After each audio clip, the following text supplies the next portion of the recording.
Hello everyone. In this video, hello everyone. Welcome to A plus BI. This channel is all about complex numbers, and in this video, we're going to be solving a very nice homemade equation with complex numbers. We've done similar problems before, but that was like I to the power z equals 2i, and I think I called that problem an exponent that doubles, right? And we've done some other problems, an exponent that triples, whatever. This time we have an n, which doesn't have to be an integer, but let's just assume n is an integer. So I guess we could call this problem an exponent that n tuples. What is n tuple? It just means it multiplies I by n. Okay? I raised to the power z is n times I. Make sense? Is it possible to find z? Well, in the complex world, everything is possible, right? What is the complex world? What is a complex number? Z equals a plus bi is a complex number, and a plus bi is also the name of this channel.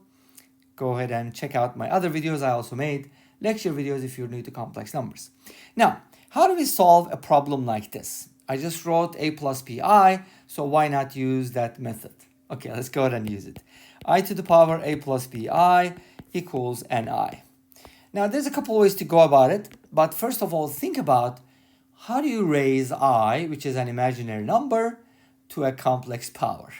We know how to raise 3 to the second power, right? You write the 3 two times and multiply, which is 9.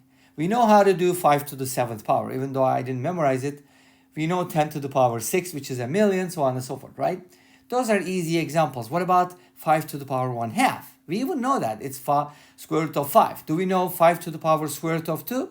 Not really, but we can approximate square root of 2.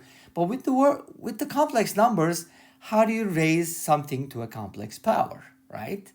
That's why we do need, thanks to Euler, the Euler form or the polar form of our complex number. Or there's something called the complex exponentiation, which tells us z to the w can be written as e to the power w ln z. In this case, I happens to be the z, and w happens to be a plus bi, even though I wrote z equals a plus bi. Makes sense?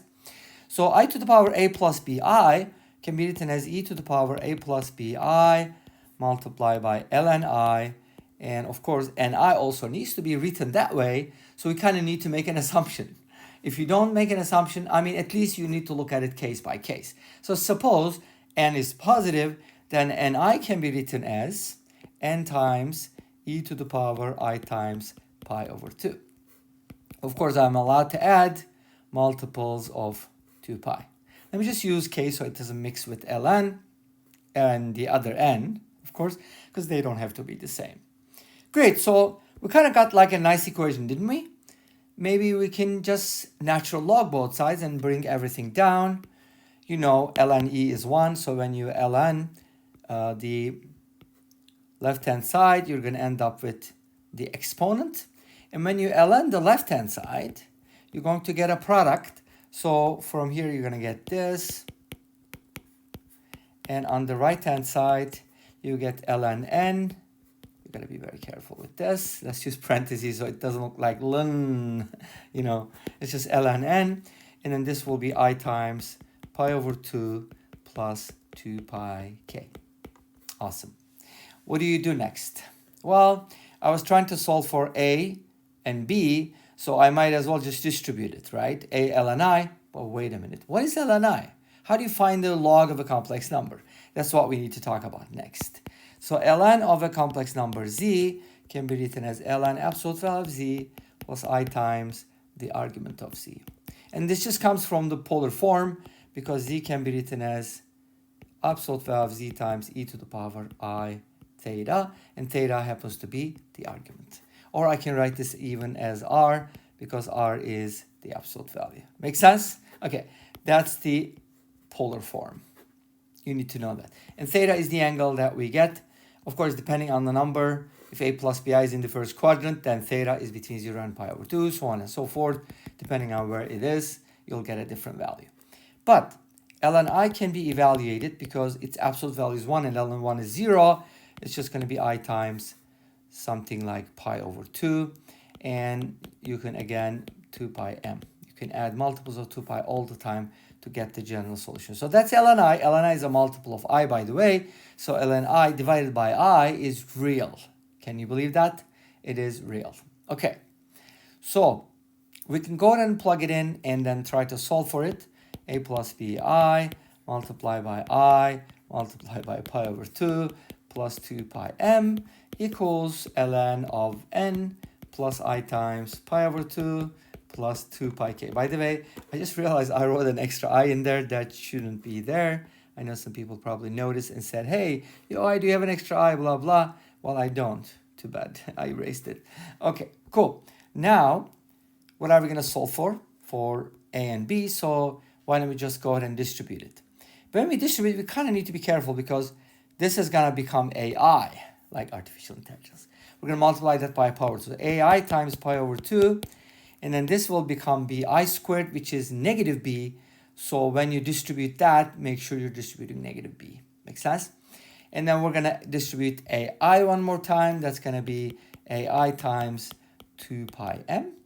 And then minus b times pi over 2 minus 2 pi mb. Okay? Cool. So that should be the left-hand side. Now we're going to go ahead and do the right-hand side. And we should set them equal. But first of all, we need to kind of put together the real parts. These two are the real parts, so negative. We can also factor out like a b pi if you want, but that's no big deal. I mean, you can leave it like that too.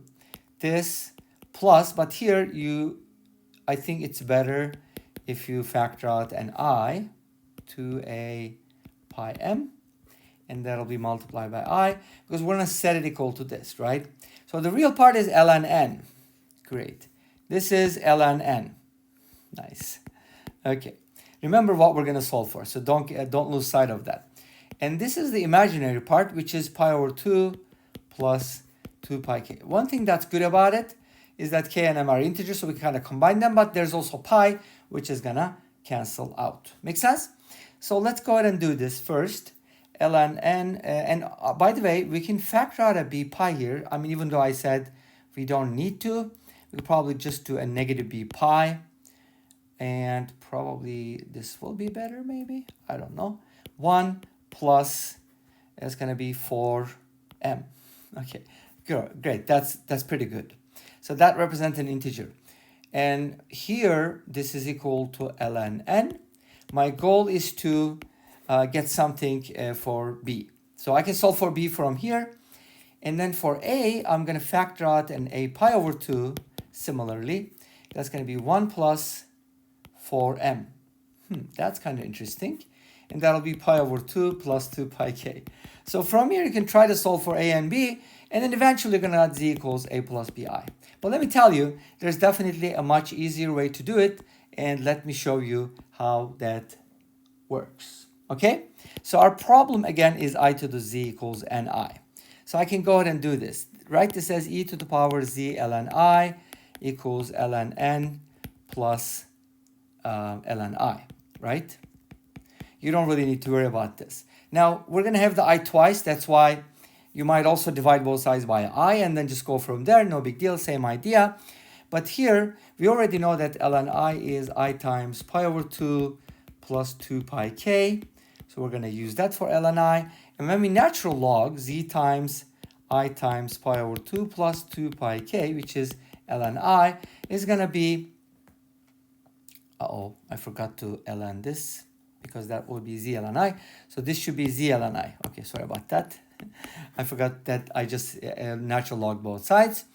And this should give me ln n plus I times pi over 2 plus 2 pi k again, right? Same idea. Now we can go ahead and divide by this first. Zi is going to be ln n over pi over 2 plus 2 pi k plus 1, because actually not 1 because we're dividing by z. Let's divide by zi, so we can get a z by itself. Z, I don't want I. And that'll be ln n divided by this times I, but that'll be a negative I here, and this will become 1. Make sense?